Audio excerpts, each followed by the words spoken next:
Bienvenue sur la chaîne YouTube de Renouveler. Je suis le pasteur Gabriel et je suis heureux que tu sois là avec nous. Si ce n'est pas déjà fait, abonne-toi à la chaîne. Présentement, tu vas visionner le sermon de la série Le Combat, donc une série sur le combat spirituel, mais tu constateras, si tu prends la peine de visiter les épisodes précédents, mais tu vas voir que le Seigneur nous parle depuis quelques semaines de comment on doit se préparer. Avant de parler de combat spirituel, il y a vraiment plein de choses à considérer avant. Et aujourd'hui, ce que le Seigneur veut adresser, c'est qu'on a le pouvoir de changer. Pour vivre la victoire, tu dois avoir une vie de sanctification. Mais certaines fois, on dirait qu'il y a des choses qui restent accrochées à toi. Tu n'arrives pas à t'en débarrasser. Tu pries une semaine, tu reviens à l'hôtel la semaine d'après. Écoute, ça, on dirait que tu es dans un cercle vicieux. Aujourd'hui, je pense que le Seigneur a une parole pour toi, pour briser le cercle vicieux et que tu puisses marcher dans une victoire complète. Prends le temps d'écouter ce sermon et si ça t'a béni, n'hésite pas à nous écrire. God bless you. Seigneur, on te remercie pour la grâce que nous avons d'être ensemble. On va prendre le temps de parler de ta parole, Seigneur. Prends le contrôle du reste du service. Que cette parole provoque ce que ta louange provoque. Père, nous déclarons qu'il y a la lumière lorsque les ténèbres sont, qu'il y a une clarté lorsqu'il y a la confusion. Je déclare que les cœurs qui sont troublés trouvent dans cette parole une claire direction. Une direction claire pour où ce qu'ils doivent aller. Seigneur, nous bannissons tout ce que l'ennemi a mis dans le cœur de chacun. Je déclare que la confusion ne règne plus dans ce lieu. Je déclare que la grâce de Dieu est là. L'amour de Dieu est là. Au nom de Jésus. Si tu le crois, juste dis Amen. Prends place dans la maison du Seigneur.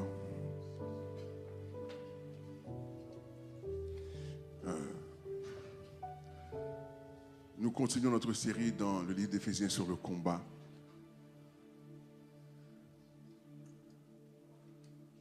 Donc, c'est la prédication, tu dois avoir une attitude de... Je vais changer mon intro de prédication et vous dire ceci. Dieu m'envoie vers toi pour amener la lumière et la vie. Si tu prends soin d'écouter ce que Dieu m'a dit et non regarder qui le dit, tu as de bonnes chances de changer ta vie. Est-ce que tu m'entends ce matin? Donc, si tu regardes, si tu écoutes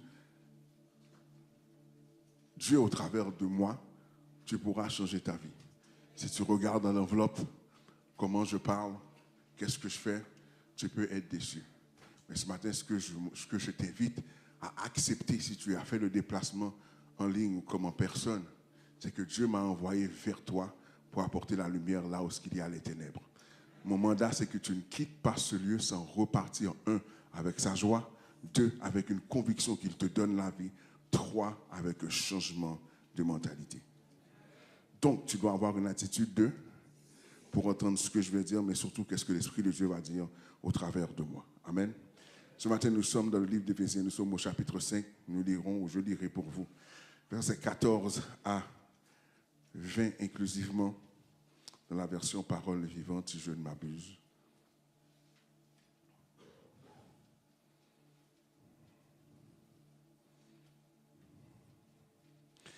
Comme il est dit dans ce cantique, ô toi dormeur, réveille-toi d'entre les morts, relève-toi, sur toi luira le vrai soleil, le Christ t'éclairera. Veillez donc avec un soin tout particulier à votre manière de vivre, agissez avec la conscience de votre responsabilité, ne vivez pas au jour le jour sans penser à plus loin, comme ceux qui ne connaissent pas le vrai sens de la vie. Comportez-vous en gens avisés, qui se rendent compte en quel temps critique nous vivons, et savent tirer le meilleur parti de la période présente. Devenez maître de votre temps, profitez de toutes les occasions favorables, malgré les difficultés de l'heure. Oui, précisément parce que nous vivons dans un temps où domine le mal. C'est pourquoi ne soyez pas déraisonnables et imprudents. Ne vivez pas en dilettante, mais à travers tout ce qui vous arrive, en toutes circonstances, cherchez à comprendre ce que le Seigneur veut vous dire, puis tenez-vous fermement sur ce qu'il vous demande. C'est la voie qui mène à une vie de plénitude. Ne cherchez pas l'ivresse que produit le vin. Cela amène à une vie déréglée, au libertinage et à la perdition. Mais buvez à longue traite à la coupe de l'esprit. Laissez-vous constamment à nouveau remplir par le Saint-Esprit et cherchez en lui votre plénitude. Comment? Que votre joie déborde dans vos entretiens fraternels, qu'elle s'exprime par les chants, des psaumes, d'hymnes, des cantiques inspirés de toute votre être. Chantez et jouez pour Dieu, et que du secret de votre cœur, une musique s'élève sans cesse vers lui, où que ce soit à tout moment et pour toute chose, apportez à Dieu le Père l'hommage de votre reconnaissance au nom de notre Seigneur Jésus-Christ. Amen. Depuis quelques semaines, nous prêchons à grands traits, avec raison, de changer, de quitter le péché, d'avoir une vie de sainteté. Est-ce que vous me suivez jusque-là? La semaine dernière, quand j'ai quitté le sermon, l'Esprit de Dieu m'a dit, OK, là, tu as frappé assez fort pendant les derniers temps. Les gens ont besoin d'entendre que je suis capable aussi de les aider à changer. Ce matin, je veux prendre la même thématique du combat, l'espoir de changer. L'espoir de changer. Je veux que tu déclares cette parole avec moi ce matin. Je peux changer. Dis-le avec conviction. Je ne sais pas qu'est-ce que tu vois dans ta vie avec lequel tu te bats régulièrement. Lorsque à chaque fois que tu arrives là, après un certain temps, ce sera officiellement cette porte qui va être ouverte pour te faire tomber. Mais je veux que tu déclares avec moi, je peux changer. Tout le début d'Éphésiens, on voit Paul établir une série de paramètres, de conditions qui nous préparent en vue de combat. Paul fait plutôt appel à comment nous devons être, quelle est notre identité. Rappelez-vous, dès le premier chapitre, il parle de ce Dieu qui nous a placés dans des lieux élevés et qui nous a donné cette identité. Il parle de notre identité en tant que croyants, en tant que disciples, en tant que gens qui portent la gloire de Dieu en quelque sorte. Mais l'une des choses qui est difficile, c'est qu'on est régulièrement en train d'entendre des sermons et on est d'accord avec la logique que nous devons mener une vie sainte. Est-ce que tout le monde est avec moi? On est tous d'accord. Mais tout le monde va être d'accord, c'est pasteur, c'est difficile. Et pendant longtemps, dans ma théologie, quand je prêchais, on comprenait que c'était un processus. Mais c'est depuis quelque temps que le Saint-Esprit travaille avec moi. Et lorsque la Bible nous exhorte à être saints, parce que notre Père Céleste est saint, il nous exhorte à marcher dans la sanctification. Sans la sanctification, nul ne verra le Seigneur. Donc, les exigences bibliques sont très claires. Mais l'une des choses sur lesquelles la culture religieuse, des fois, fait erreur, ou l'Église en général fait erreur, c'est qu'on ne prêche pas assez le Dieu qui est capable de nous aider à atteindre le standard. Est-ce que l'Église m'entend ce matin? Et c'est important de le dire parce que le texte qu'on vient de lire, on va le déballer d'une différente manière, mais vous devez réaliser que la Bible nous dit que jamais Dieu vous demandera de faire quelque chose qui est au-dessus de vos forces. Celui qui a commencé cette œuvre en vous est fidèle pour la terminer. Le but de Dieu, ce n'est pas que tu te perdes dans l'éternité. Il veut que tout le monde parvienne à la connaissance de la vérité. Et l'une partie de cette vérité, devrais-je dire, c'est que Dieu est là pour t'aider à réussir. L'ennemi compte sur le fait que tu regardes à tes propres stratégies, tes propres capacités pour réussir à ressembler à Dieu. Or, sans l'Esprit de Dieu ou la manière de Dieu, tu ne peux pas ressembler à Dieu. Tu auras des moments de ressemblance, mais tu ne pourras pas avoir une vie changée de ressemblance à Dieu. Est-ce que l'Église m'entend ce matin? Et je veux que vous preniez le temps d'entendre ce que je vais dire ce matin. Je vais répéter quelque chose que j'ai dit vendredi. Et mon mandat présentement a changé dans ma prédication et comme pastorat, mais mon rôle est d'établir en vos cœurs et vos pensées des fondements qui reflètent ce que Dieu a toujours voulu. Mon but, c'est de vous décoloniser d'une culture religieuse, ethnique, territoriale qui n'a rien à voir avec le royaume. Le but, ce n'est pas de vous manipuler pour que vous donniez plus à l'Église. Le but, c'est que vous arriviez à l'éternité et qu'on soit assis ensemble l'un à côté de l'autre au noces de l'agneau. Est-ce que vous comprenez ça? Je veux que vous preniez, et je ne me prends pas pour quelqu'un d'autre, ceux qui connaissent mon cœur, je ne suis pas quelqu'un qui cherche à être vu par personne. Si vous me connaissez, le culte est fini, 90% des fois, je passais dans mon bureau. Je ne veux pas que tu m'expliques que le sermon était bon, etc. Élève Dieu, bénis Dieu pour le sermon, c'est tout. Donc, j'essaie vraiment de nous faire comprendre que, par contre, Dieu m'a envoyé pour toi. Et je ne peux pas me cacher derrière qu'est-ce qui est dans ma vie comme autorité et impact pour toi. Sur ce matin, je veux que tu m'écoutes clairement, toi qui vis une vie que tu sais qui ne reflète pas ce que Dieu veut. Si tu es là avec moi. La Bible va dire que nous n'avons pas un souverain sacrificateur qui ne peut pas compatir avec nos faiblesses. Le texte dira qu'il sait de quoi nous sommes formés. Donc, cette logique de Dieu, de comprendre qui il a créé, accompagne quand même son exigence. Il veut de toi ta sainteté et ta perfection. Il veut que tu ne vives pas dans une relation, une relation qui est hors de ses normes, mais il veut que tu saches qu'il est capable de t'aider à arriver à destination. Est-ce que tu es là avec moi? Le texte que nous avons lu est tellement intéressant. Je veux que tu prennes ta Bible. Si tu prends des notes bien. Relisons le verset 14. Il parle, il dit, comme il est dit dans ce cantique, ô toi dormeur, ô toi qui sommeilles, réveille-toi d'entre les morts, relève-toi, sur toi luira le vrai soleil, le Christ t'éclairera. Ce matin, je veux te donner certaines structures, certaines stratégies pour que tu puisses réussir. Premièrement, tu dois reconnaître que présentement, ta vie et les standards de Dieu sont deux. Maintenant, je ne veux pas que tu te mentes à toi-même. Non, ça c'est les Haïtiens. Non, ça c'est les Togolais. Non, ça c'est les Africains. C'est ton arrière-plan, ça c'est mon grand-père. Non, non, non. Dieu attend de toi une exigence. Est-ce que tu es là avec moi? Dieu attend de toi que tu arrives à faire ce qu'il y a à faire. Maintenant, le texte commence par dire ceci. Réveille-toi. Ô toi le dormeur, réveille-toi d'entre les morts. Relève-toi, soit luira le vrai soleil. Donc maintenant, premièrement, il te dit de te lever. Mais ce que je trouve qui est fort, c'est qu'il parle du sommeil et de la mort en même temps. Donc maintenant, tu dois comprendre que, entre les lignes, qu'est-ce que je lis ici? C'est que la position que tu as présentement a été choisie. Est-ce que tu es là avec moi? Donc, mais pasteur, je n'ai pas choisi de tomber. Oui, tu choisis de tomber. Tu n'as pas choisi comment tu es tombé, mais tu es tombé et tu es resté. Le défaut, ce n'est pas le fait que ton pied a glissé. Le défaut, c'est que tu es resté là. Donc, comprenez que la position qui est évoquée par la ligne ici, c'est quelqu'un qui dort, c'est-à-dire que c'est quelqu'un qui s'est mis à l'aise. Donc, tu t'es mis dans une position pour bien être confortable.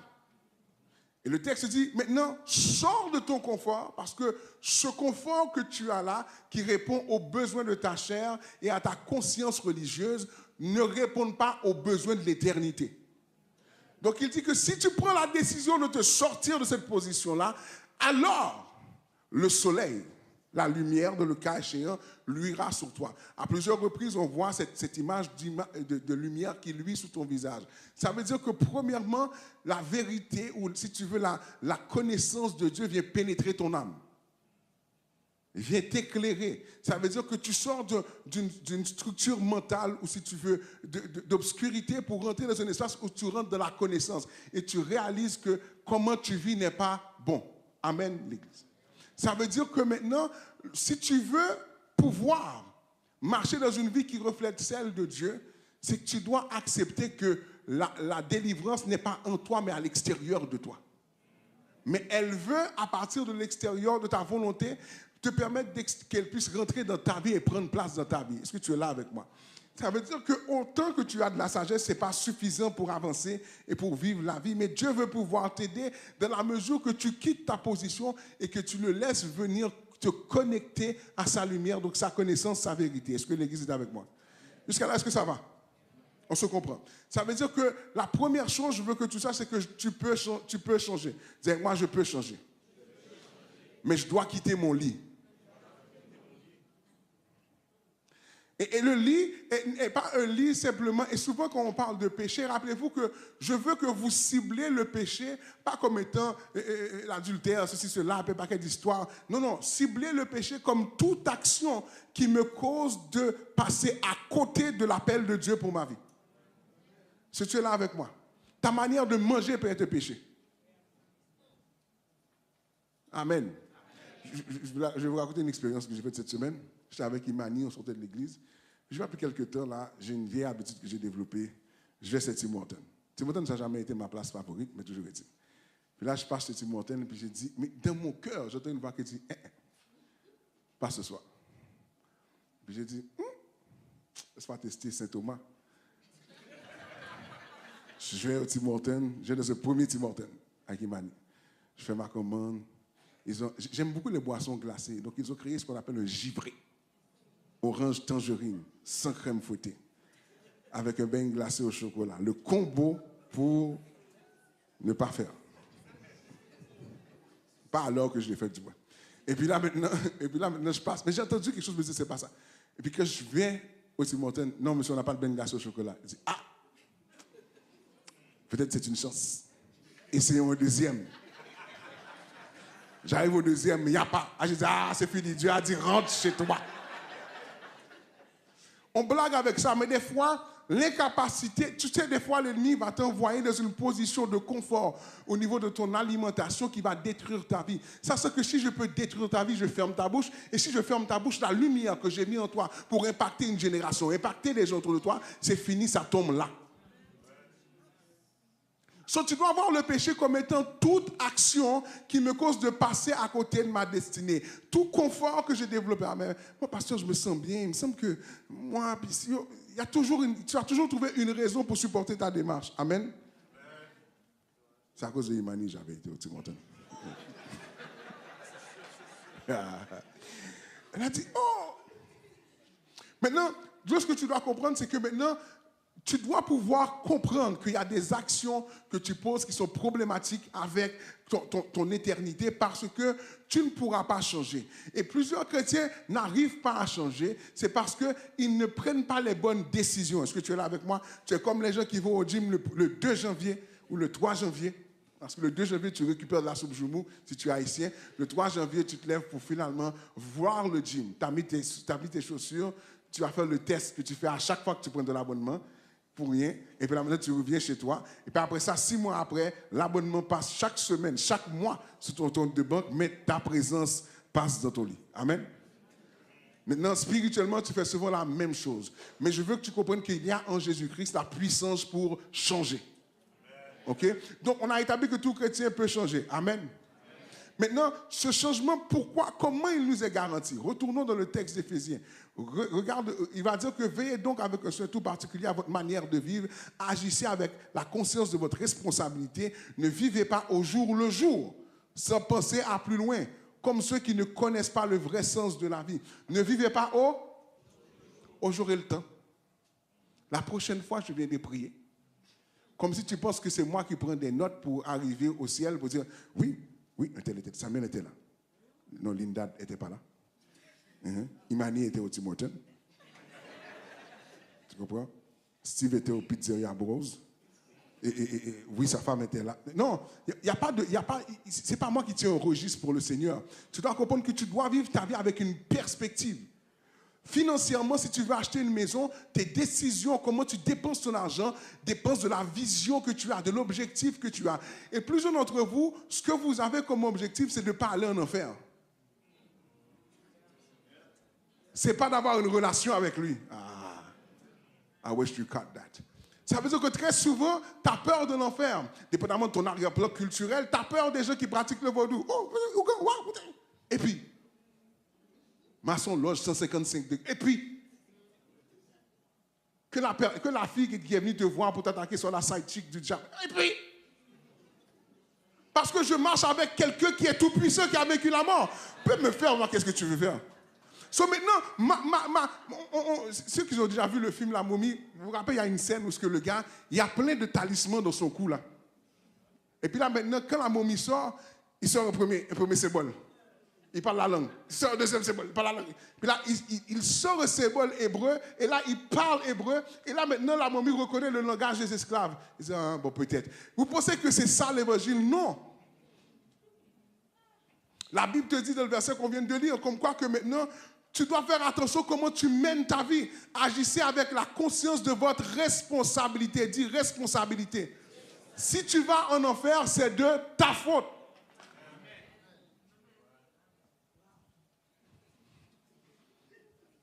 C'est comme, j'aime souvent dire, au Québec, c'est une place où si jamais ta vie, présentement, dans l'état actuel du monde, tu ne progresses pas, c'est de ta faute. Tu ne veux pas aller à l'école, tu ne veux pas prendre un perfectionnement, tu veux faire des économies, tu ne veux pas être un entrepreneur, tu veux être rien. Tu veux... Et c'est quoi le chèque qu'il y avait là pendant la pandémie? PCI. Seigneur, crée un autre virus pour un autre PCI. Oh Seigneur, on glorifie ton nom. C'est ça ta prière présentement. Maintenant, comment tu mènes ta vie te donne le résultat que tu as eu. C'est pour ça qu'en réalité, Dieu ne juge pas. C'est toi qui t'es jugé, il fait juste confirmer ce que tu as fait. Si tu es là avec moi. Donc, pour changer, tu dois réaliser que tu dois mener ta vie différemment. Est-ce qu'on peut dire ça? Différemment. Dis différemment. Donc maintenant, je veux que tu comprennes que maintenant, quand tu veux changer, premièrement, tout chrétien peut changer, on l'a déjà dit. Et là, maintenant, si on irait dans le texte de Éphésiens 4, tu sais que le changement que tu veux avoir est assuré par la victoire de Jésus-Christ. OK? Remarque bien ce que le psaume 68 va dire, OK? Versets 8 et 10. Il va dire que, étant monté dans les hauteurs, il a emmené des captifs, il a fait les dons, il a fait des dons aux hommes. Ça veut dire que lorsque Christ s'est passé, il s'est mis dans une position pour libérer les gens. Est-ce que tu es là avec moi? Plusieurs d'entre vous, vous parlez comme des gens que Dieu a laissé tomber. Mais vous n'avez pas réalisé qu'avant la fondation du monde, il savait qui tu étais. Il avait planifié une délivrance. Il s'était déjà organisé pour créer quelque chose d'extraordinaire dans ta vie. Mais le problème, c'est que tu veux être confortable et tu veux la sainteté. Mais ça ne marche pas ensemble. Si tu es là avec moi. Mais par contre, tu dois comprendre que si tu fais l'effort de dire, moi, je ne veux plus rester là, la puissance de Dieu suffit pour changer ta vie. Il ne peut pas avoir d'excuses. Janine était trop belle. Bathsheba était cute. Pasteur, si tu as vu Bathsheba dans l'angle que j'avais vu, Bathsheba, la lumière de la lune, etc. Non, quand tu as décidé, quand tu vis ta vie avec responsabilité, ta vie Bathsheba, une fois, tout de suite, tu prends la course. Tu vas prendre YouTube et tu cherches un channel qui te sanctifie pour ne pas tomber. L'affaire de David est grave. Uri, c'était son ami. Bras droit. Il savait que Uri ferait tout pour lui. Il a planifié. Il a menti. Il a manipulé. Il a pris sa femme. Il a menti à la femme. La femme a compris qu'il a menti. Elle était fâchée. Elle n'est pas contente. Mais c'est le roi. A couché avec. Il est tombé enceinte. Puis là maintenant, pendant 9 mois environ plus, David, l'Esprit de Dieu a dit, hey, allô? David, oui? Dave. Your brother D. Yo, ça ne marche pas. Et finalement, il va voir le prophète. Vous comprenez que le fait que le prophète vienne voir David est un problème dans la relation de David. Parce que la Bible te montre comme quoi que David est l'homme selon son cœur. C'est son ami. Parce que quand il était devant l'ours, quand il était devant le lion, il n'avait pas besoin d'appeler personne. Quand il a été devant Goliath, il n'y a pas de prophète qui est venu. Il savait déjà quoi faire. Quand on a kidnappé les femmes et les enfants, il savait déjà quoi faire. Mais cette fois-ci, comme il était resté confortable, il a perdu le nord. So, tu es responsable de ta position. Et ton rang ne te couvre pas. Ton rang ne t'excuse pas. Ta douleur ou le vice que tu as ne t'excuse pas. Si tu étais là vendredi, j'ai dit que lorsque tu lis le texte qui concerne David, dans Samuel, lorsqu'il va rencontrer Goliath, son frère dit, je connais la malice de ton cœur et ton ego. Ça veut dire que quand David voit Bathsheba, c'est la malice de son cœur et son ego qui a géré le plan. Tu es responsable. Dis, tu es responsable. Maintenant, ce que tu dois comprendre, c'est que lorsque tu comprends ta responsabilité, tu dois comprendre que c'est le temps de changer. Dis, c'est le temps de changer. Je n'ai pas besoin de savoir ça fait combien de temps que tu vis comme tu vis, mais c'est toujours le moment pour changer sa vie avec le Seigneur. Est-ce que tu m'entends? C'est toujours le bon moment pour changer sa vie. Je dis, mais pasteur, chaque semaine, je reviens. Change maintenant. Si tu es là avec moi. Parce que ce n'est pas la première fois qu'on a prié pour moi. Change maintenant. La Bible va dire que lorsque le péché abonde, la grâce surabonde. Mais rappelez-vous, il y aura toujours la grâce, le pardon. Mais il n'y aura pas toujours le temps. Regardez ce que Romains 6 va nous dire. Nous avons été ensevelis avec lui par le baptême en sa mort, afin que comme Christ est ressuscité des morts par la gloire du Père, nous aussi nous marchions en nouveauté de vie. Jésus est mort pour briser le pouvoir du péché sur ta vie. Puis toi, normalement, tu es mort pour que tu aies aussi le pouvoir sur le péché. Tu meurs en quelque part avec Jésus pour renaître dans une nouvelle vie. Jésus est ressuscité victorieux et lorsque tu décides de laisser ta chair mourir pour vivre avec Jésus, toi aussi tu deviens victorieux. Ça ne veut pas dire que tu ne vas pas être tenté. C'est correct être tenté. C'est correct, tu dois être tenté. Jésus a été tenté dans le désert. Toi, t'es qui toi? Jésus, dans le désert. Satan est arrivé et dit, yo, ça n'a pas ça. Et t'as pas fait, même? Prends les rochers, la fête de 3 pâtés, un morue, un viande, un poulet. Yo, ça va, c'est pas, je sais pas si c'est comme ça que c'est passé, mais en tout cas, c'est ma version. Et puis là, maintenant, Jésus dit non.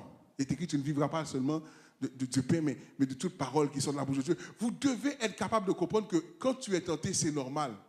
C'est pour ça que lorsque tu es croyant, lorsque tu vois que quelqu'un vient te tenter, puis tu as résisté, tu dois être fier. Quand tu as traversé une période de tentation, tu ne peux pas marcher de la même manière. Est-ce que tu es avec moi? Je ne sais pas si tu as déjà vécu une période de tentation, puis tu as envie de couler, et puis là, tu as traversé la tentation, sur quelques jours, tu es sorti de la tentation, puis tu as commencé à... L'Esprit de Dieu en moi. Tu dois développer une fierté de résister au diable. Est-ce que j'ai quelqu'un ici avec moi? Trop souvent, votre chair est tellement encore en forme que lorsque vous ne satisfaisez pas l'aspect de la tentation, ça vous fatigue et ça vous tourmente. La réalité, c'est que ta chair n'est pas encore soumise sous tes pieds. Si tu es là avec moi. Donc tu dois comprendre que il est toujours temps d'agir. Tu as encore le choix de dire non, je ne veux plus vivre comme ça. Je ne veux plus vivre comme ça. Je veux vivre d'une manière qui reflète qui Dieu est et qui me permet d'avoir tous les avantages de Dieu. Tu peux pas toujours downloader le trial version et espérer les avantages du paid version. Pour ceux qui n'ont pas compris, quand tu achètes le logiciel te dit que tu as une période d'essai. Vous avez un évangile période d'essai, mais avec la version que vous avez payé le prix pour. Tu dois arrêter. Il y a des chrétiens qui vivent sous période d'essai. Chaque semaine, tu reprends une nouvelle période d'essai sur un nouveau courriel. Puis là, maintenant, tu as tellement donné tous les courriels possibles, tous les courriels sont barrés déjà. Tu dois apprendre que tu dois faire un choix et décider, non, moi, je ne veux plus vivre dans une portion de l'évangile. Je veux toute la possibilité qui est dans l'évangile. Est-ce que tu es là avec moi? Je veux tout ce qui est possible dans l'évangile. Donc, je veux que tu comprennes que ce matin, là, lorsque tu sais, ce qu'on retourne à Éphésiens, la Bible t'appelle à vivre une vie de plénitude. Il va dire quelque chose dans le verset 18 qui m'a accroché. Ne cherchez pas l'ivresse que produit le vin. Cela mène à une vie déréglée. Et j'aime comment le texte a dit, ne cherchez pas l'ivresse. Ce n'est pas tant le vin le problème, mais c'est le feeling que tu obtiens quand tu en as pris trop. Et des fois, ce n'est pas le vin, des fois, c'est ta voisine. Des fois, c'est ton voisin. Des fois, c'est le travail. Des fois, c'est le pouvoir. Des fois, c'est comment tu dépenses ton argent. Tu t'es senti fier pour poster, tu as acheté du Gucci. Mais ton âme est vide. Tu as acheté du Gucci, du Louis, mais ton cœur, your heart is broke. Your emotions are broke. Everything is broke about you. All you got is a costume. Tu as un costume pour aller parader devant les gens. Mais à l'intérieur de toi, c'est vide. Ne cherche pas ce qui te donne l'ivresse. Donc, l'impression de passer au-dessus des choses. Tandis qu'en réalité, tu es enfoui sous ces mêmes choses. Et très souvent, vous vous attachez à votre statut, à votre titre, il y a des choses auxquelles vous devez mourir. Parce que c'est ces choses-là qui vous tuent présentement. Qu'est-ce que les gens pensent? Les gens vont payer pour toi? Les gens vont t'aimer assez pour te relever. Qui est là quand tu ne vas pas bien? Qui est là quand la tempête rage dans ton cœur? Puis tu sais pas où. Qui est là pour juste tenir ta main pour dire ça va aller? Il n'y a pas un like que tu as obtenu sur IG, Facebook, whatever it is, qui t'a donné une paix et une joie. Ils ont donné de la force à ta chair et à ton ego, mais ton être entier est toujours appauvri. Parce qu'en réalité, tu ne comprends pas que celui que tu fuis est celui qui peut te rendre heureux. Cette vie que tu aimes tant, tu peux la laisser tomber. Tu sais, une fois, je parlais avec quelqu'un, puis je lui ai dit, je lui parlais c'est une escorte, pour mettre le contexte. Maintenant, Pasteur Cap, comment ça que tu parles avec une escorte? Je n'étais pas encore marié, ça c'est un. Puis il n'y avait rien avec moi avec l'escorte, ça c'est deux. Troisièmement, c'est que je m'amusais à rentrer sur des plateformes pour parler de Jésus. Puis je suis rentré, puis je suis tombé sur une femme. Puis j'ai dit, mets tes mains sur l'écran de l'ordinateur, j'ai prié pour toi. Elle a mis ses mains. Puis je dis, là maintenant tu vas commencer à ressentir. Hey, t'es qui toi? Et puis j'ai dit, tu sais que le choix que tu as fait, c'est parce que tu pensais qu'il n'y avait pas de choix. Mais moi, je suis venu te dire qu'il y a un choix. Très souvent, tu fais des choix présentement parce que tu penses qu'il n'y a pas d'autre avenue. Puis la Bible te dit dans le psaume 84 que si tu t'appuies sur l'Éternel, tu trouveras en lui des chemins tout tracés. Je veux te dire ce matin que la vie que tu mènes, ou laquelle que tu dis dans ton cœur, ouais Seigneur, c'est vrai que ma vie n'est pas parfaite, tu peux la changer maintenant. Changer sa vie ne veut pas dire que tu as toute la solution maintenant. Changer ta vie commence par dire que je ne veux plus être là. Si tu es là avec moi. Ça commence à dire que je ne veux plus être dans cet espace. Je ne veux plus être malheureux. Je ne veux plus être heureux à chaque 3 semaines. Je ne veux plus pleurer pour la même chose. Je veux sentir que quand je marche, je me sens léger. Ce n'est pas parfait, mais je me sens léger. Il y a des fois que tu tiens à des relations parce que ça te donne un certain statut, mais tu es mort ou morte à l'intérieur. Des fois, tu es là, puis tu dis, tu ne réalises pas que présentement, tu dois faire des choix. Le texte a dit dans le verset 18, allez pas dans le vin qui vous donne l'ivresse. Ce sentiment que tu es au-dessus, c'est comme un placebo qui te fait croire que tout est correct, comme si tu fais pause sur ta douleur. Puis quand tu te lèves le matin, non seulement tu as mal à la tête, non seulement tu es malade, mais toute ta douleur revient dans ton âme en même temps. Ce matin, je vais t'exhorter à te dire que maintenant, tu as une possibilité en or de dire, Seigneur, moi je veux changer ma vie. Dieu, lorsqu'il te parle comme ça, il ne te dit pas, oh, mais tu sais, la semaine dernière, Pasteur Gab avait prié pour toi, il y a 3 semaines, tu avais promis, quand tu étais en Haïti, tu avais promis, quand tu étais parti en Afrique, tu avais promis. Dieu ne fonctionne pas comme ça. Quand l'enfant prodigue revient vers son père, rappelez-vous que je vous enseignais l'enfant prodigue, c'est que le père, il va à la course pour rencontrer l'enfant. Parce qu'il y a une cérémonie qu'on fait, que si on fait cette cérémonie-là, ça veut dire que l'enfant est exclu de la communauté, exclu de la capacité d'hériter des biens de son père. Et le père a pris la course en avant pour le reconnaître et l'affirmer avant qu'on fasse la cérémonie. C'est l'un d'entre vous, vous devez réaliser que Dieu est à la course. Ça fait longtemps qu'il court pour toi. Et chaque fois que le diable aurait voulu faire cette cérémonie pour t'exclure de qui il est, il envoie quelqu'un sur ton chemin pour dire non, le Père t'a réaffirmé. Plusieurs d'entre vous, ça fait plusieurs fois que quelqu'un vient vous parler out of the blue, vous dit une parole out of the blue, et puis là tu dis, mais c'est fou, quelqu'un m'a dit telle parole. C'est pour ça que, j'ai ouvert une parenthèse et la fermer. Quand tu pries le soir ou tu fais un songe et tu penses à quelqu'un qui n'est pas habituel à qui tu parles, va voir la personne. Demande-lui même si je peux prier avec toi.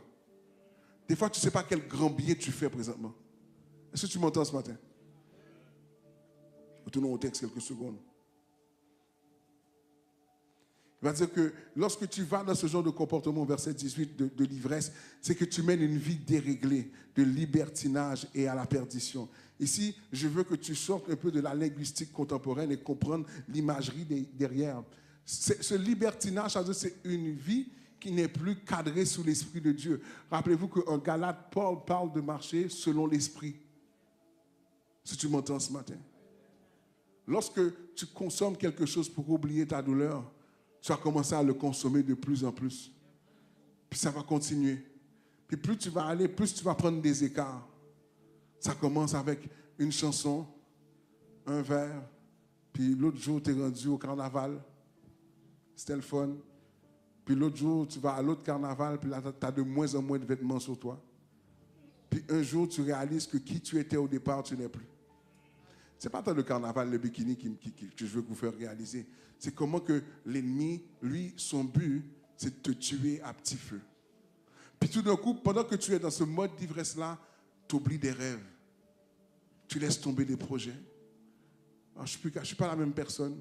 Combien de fois je rencontre des croyants qui me disent « Oh, pasteur, je ne suis pas la même personne. Oh, pasteur, merci. Oh, mais en tout cas, pasteur. » Parce que tu as pris tellement de temps hors de Dieu que tu as perdu la vraie image de toi.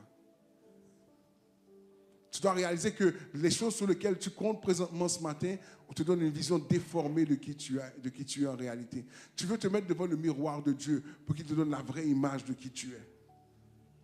Peut-être que tu vas avoir des parties de ton vêtement qui sont déchirées, un peu de boue sur le visage, un peu de saleté. Mais ce qui est bon quand tu as la vraie image, tu sais quoi faire pour changer. Imagine si tu étais habillé tout croche et tu vas devant un miroir qui te donne une fausse image de toi. Ça me rappelle un conte pour enfants. Et le conte pour enfants, le roi voulait qu'on lui coud un habit exceptionnel, jamais vu dans le monde. Et il y avait un petit futé qui arrive, il dit, moi je vais vous coudre un habit exceptionnel. Puis quand le gars rentre dans la cour du roi, il dit, mais où est le tissu? Le tissu est là. Mais non, mais tout le monde voit le tissu, monsieur le roi. Comment vous ne voyez pas le tissu? Mais tout le monde est confondu. Puis le roi ne voulait pas paraître comme quelqu'un d'ignare et qui ne comprenait pas. Et donc le roi dit, oui, je vois le tissu, mais oui, il est beau, il est beau. Et puis, mais le gars sait qu'il n'y a pas de tissu pour de vrai. Le gars, il coud, il prend des mesures, il fait toutes sortes de choses. Et là, il met le vêtement sur le roi. Et puis le roi est là, tout nu. Et puis il dit, mais je ne sens pas bien le voir. Mais oui, regardez, c'est somptueux. Mais le roi ne veut pas oser dire qu'il ne voit pas. Et puis, à un moment donné, le roi va faire une parade pour montrer son beau vêtement. Et là, tout le monde se met à rire du roi parce que le roi est nu. Le gars est parti avec l'argent du roi. Et puis là, ça dit, au moins, tu dois apprendre à réaliser que ce que tu penses faire, ou quand tu veux bien paraître pour les gens, c'est toi qui as l'air d'un imbécile à la fin. La question, c'est est-ce que tu veux être comme ce roi? Penser que tu es correct, mais finalement, tu es la risée dans le monde spirituel. Je ne sais pas si vous avez déjà vu ce mime sur les réseaux sociaux. C'est des gens qui vont en enfer, et puis les démons sont là, et puis ils regardent la personne. Et puis ils disent, comment tu faisais encore? Non, fais pour moi comment tu faisais. Parce qu'il n'avait pas une bonne vie, mais il parlait en langue pour chasser les démons. Et puis il a dit, fais pour moi encore. Et puis là, le gars fait, et là, les démons commencent à rire, puis il l'envoie dans l'enfer. Ne laisse pas la culture religieuse te faire croire que tu appartiens à Christ et dire que tu n'es pas là du tout. Ne laisse pas les faux semblants. Ne laisse pas les choses, des principes de la culture religieuse te faire croire que parce que j'ai fait ça, je suis connecté. Des fois, vous avez soif d'occulte, pas de Dieu. Vous avez soif de mystique, pas de Dieu.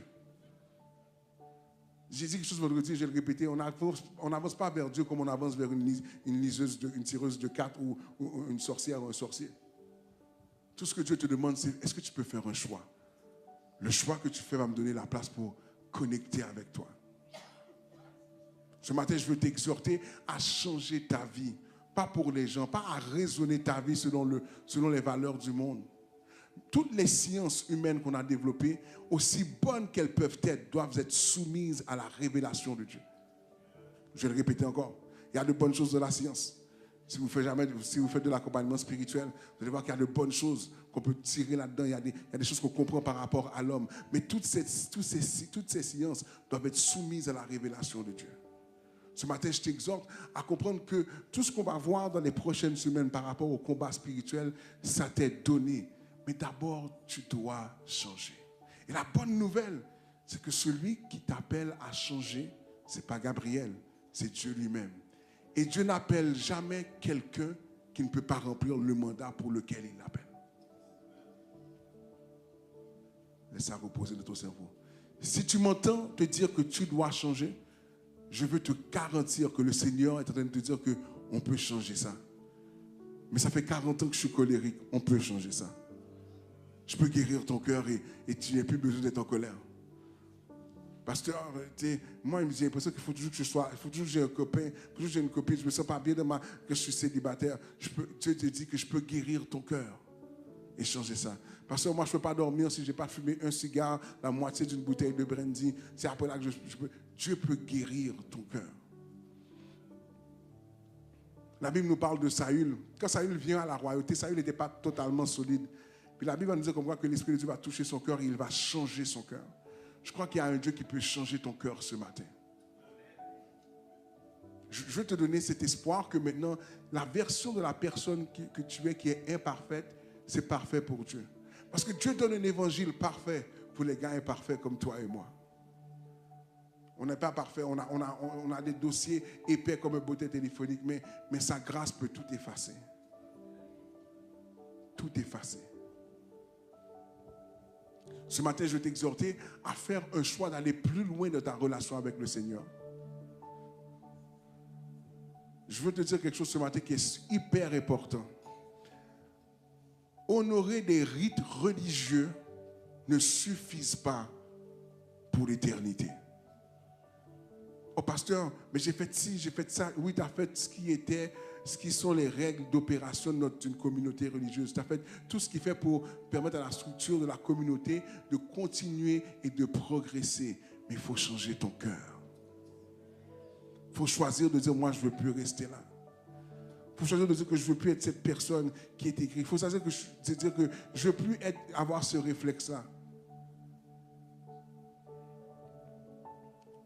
J'entends l'Esprit de Dieu dire dans mon cœur à quelqu'un ici, à peut-être plusieurs d'entre nous, je veux te donner une autre chance. Vous savez, quand vous lisez le texte d'Éphésiens, des fois on met l'accent sur tout ce que Paul va dire, puis toutes les règles, puis on oublie que derrière tout ça, ce qui donne le poids à ce message-là, ce qui pousse le message à frapper aussi fort, c'est que l'amour de Dieu est ce qui provoque ce message. Parce que dans ce même amour-là, il y a la capacité de changer. Ce matin, je veux te poser, est-ce que tu veux accéder à cette puissance qui change? Cette puissance qui change, qui te permettrait de voir les choses différemment. Tu sais, peut-être que tu devrais arrêter de regarder les autres qui sont un peu bizarres dans leur foi et dire, moi, je veux changer. Moi, je veux vivre ça.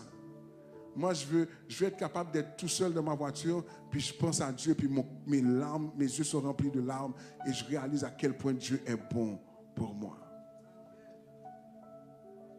Je veux être capable d'être dans une position où ce que maintenant je peux m'asseoir, puis je peux rester tout seul, puis je peux adorer tout seul parce que je réalise que ma relation avec Dieu, elle est réelle. Je ne suis pas endoctriné. Je ne suis pas sous l'influence d'une culture. Je suis sous l'influence d'une expérience. Ce matin, je veux t'exhorter. Je veux t'inviter plutôt à faire un choix avec le Seigneur ce matin. Mais si tu m'écoutes et que tu n'as jamais accepté Jésus comme ton sauveur personnel, c'est une bonne opportunité de le faire. Non. Ok. C'est ce que j'entends. Pendant que tout le monde a les yeux fermés. Pendant que vous avez tous les yeux fermés. Voici ce que j'entends l'Esprit de Dieu me dit de demander. Il me dit que tu vas leur demander ceci. Ceux qui ont été touchés par ces paroles et qui constatent que leur vie doit changer. Il y a certains accès que l'ennemi a dans ta vie, ce n'est pas normal. C'est parce que tu n'as pas changé. Donc si tu es là ce matin et que ces paroles ont touché ton cœur, indépendamment de ta condition, si c'est à toi qu'on a parlé ce matin, juste mets-toi debout là où tu es, je vais prier avec toi. Pendant que tout le monde a les yeux fermés, s'il vous plaît. Si tu sens que ta vie doit changer, juste mets-toi debout. Je ne veux pas que tu lèves ta main cette fois-ci, mais juste mets-toi debout. Si tu sens que ta vie doit changer ce matin et que tu veux donner une place à Dieu, juste mets-toi debout. Ce n'est pas un jugement qu'on se met debout. Rappelez-vous de le verset qu'on a lu au verset 14, c'est-à-dire « Réveille-toi, toi qui dors ». Puis quand tu vas décider de te lever, mais la lumière de Christ va apparaître et va luire sur ton visage. Vous savez, quand vous êtes sur IG, vous prenez une photo, puis la lumière du soleil frappe avec un bon angle ton visage. Vous dites « Waouh !» Si c'est à toi que je parle ce matin, juste mets-toi debout sur tes pieds. Si tu es à la maison, fais la même chose. Mets-toi debout sur tes pieds à la maison. Prends la place, Jésus. Prends la place, Jésus. Prends la place. Prends la place. Prends toute la place. Est-ce que tu es là ce matin et que tu aimerais dire à Jésus, prends la place? C'est ta décision ce matin. Juste mets-toi debout sur tes pieds, je vais prier avec toi. La question, ce n'est pas comment Dieu va le faire après. Tout ce que Dieu a besoin de tes mains présentement, c'est juste une décision de dire que moi, ma vie, elle change maintenant.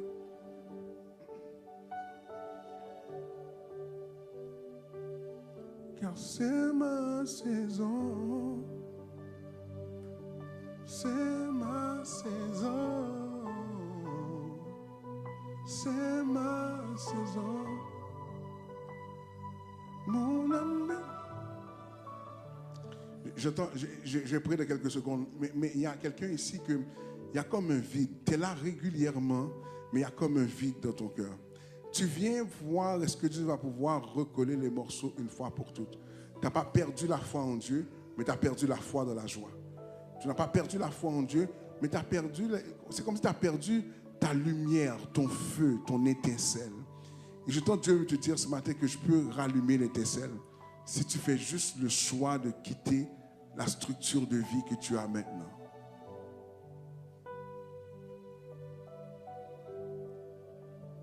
C'est ma saison, c'est ma saison, c'est ma saison, c'est ma saison.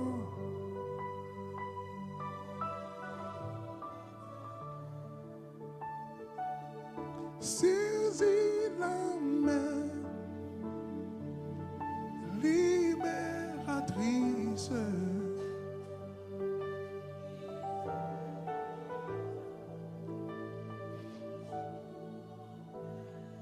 Ok, toi qui t'es mis debout, je vais prier pour toi. Pendant que tu es debout, regarde-moi. Ok?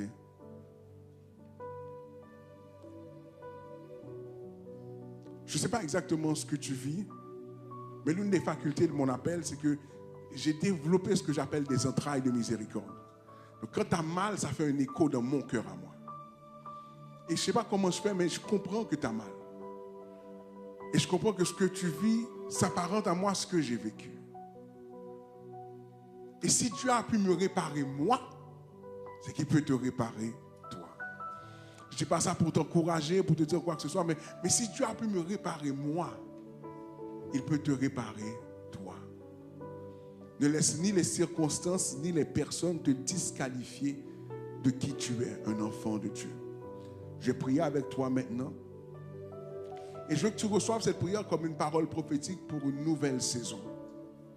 Seigneur, je prie pour ces gens qui se sont mis debout ici et à la maison et qui déclarent à partir d'aujourd'hui que leur vie change. Dieu puissant, tu as pris Saül et tu l'as transformé. Tu as pris David et tu l'as transformé. Tu as pris Pierre et tu l'as transformé. Tu as pris cet homme, le larron droit, et tu l'as transformé. Ce soir, ce matin, Père, nous déclarons qu'une nouvelle saison prend place. Par l'autorité de Jésus-Christ qui habite en moi, je déclare que, Seigneur, tu puisses te manifester dans leur cœur. Tandis que je prie maintenant que tu puisses remplir leur cœur. Que tu puisses remplir leur cœur. Seigneur, enlève l'image qu'ils ont d'une personne qui est parfaite selon tes termes. Qu'ils comprennent que la version de la perfection, c'est la version améliorée de qui ils sont présentement. Je déclare que maintenant, tu changes l'image, la perspective qu'ils ont, l'anxiété qu'ils ont développée, qu'elle quitte au nom de Jésus. Et je prie qu'à partir de maintenant, ce qui est problématique, Esprit de Dieu, que tu puisses être comme dans leur oreille, comme une voix constante pour leur rappeler qu'on a changé de vie, on ne peut plus retourner là. Qu'ils puissent vivre leur vie avec responsabilité et une décision de le faire. Dans le nom précieux de Jésus. Dans le nom précieux de Jésus. Dans le nom précieux de Jésus. Dans le nom précieux de Jésus. Qui pourra m'arrêter? Dieu m'a déjà validé. C'est mon temps d'essai. Est-ce qu'il y a des gens qui sont en mode célébration ce matin? Toute la création le sait. Toute la création le sait. En lui je suis plus que vainqueur. De gloire en gloire. De gloire en gloire, oui, j'avance. C'est ma saison. C'est ma saison. Chante-le, c'est ma saison. C'est ma saison. Indépendamment de la tempête que tu as vécue, déclare-le. C'est ma saison. Tu mon âme bénit l'Éternel. Mon âme bénit l'Éternel. Déclare, c'est ma saison. C'est ma saison. C'est ma saison. C'est ma saison. Dis mon âme. Mon âme bénit Nous l'Éternel. déclarons que ton esprit est dans ce lieu. Nous allons voir la gloire de Dieu, car Jésus-Christ est là. Nous déclarons que tu es venu nous parler, chante-le. Nous déclarons que tu es venu nous parler, que nous sommes venus Assoiffé de voir le roi des rois. Est-ce qu'on peut le reprendre ensemble? Nous déclarons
tristesse dehors. Tu mets ton découragement dehors. Est-ce qu'on peut le chanter Prends encore? toute la place. Oh, juste lève tes mains, regarde. Tu prends la place. Prends la place, On Jésus. déclare dans ce lieu, tu prends la place.